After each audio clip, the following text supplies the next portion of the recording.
Good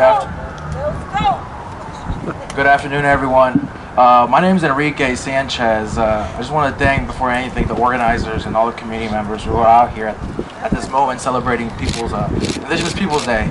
I'm here to read something out loud that a friend put together and posted online. He's a really good friend of mine, almost a brother to me. I'm going to read what he posted regarding Indigenous Peoples Day. It's a little bit reference to what Satya made regarding a world view of how we see Indigenous Peoples Day throughout the world. Día de la Resistencia Indígena.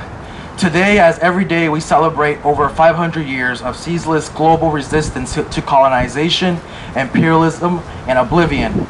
From fields, factories, kitchens, and street corners to prison cells built over plantations and concentration camps, marking colonial borders to the calles of every hood, barrio, favela, shantytown, res, and pueblito. Victory has been written with a consistency of battle and an enduring truth of return. From Bolivia, where the masses of indigenous people have been fighting tirelessly against the onslaught of the US and OAS-sponsored puppet regime, which overthrew indigenous socialist leader Evo Morales almost 1 year ago, to Mexico, where the EZLN continued to battle for nearly 3 decades against armed paramilitaries,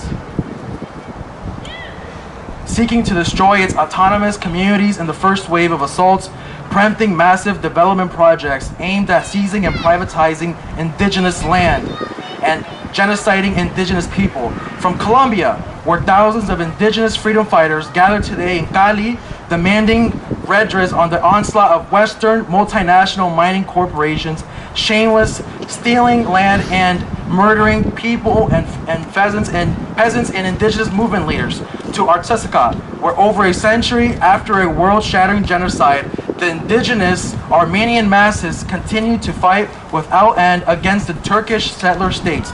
Victory is inevitable. In Kashmir, where the indigenous people under Indian occupation, to Namibia and Nigeria, where masses of poor and oppressed peoples take to the streets against AFRICOM, trained and armed police.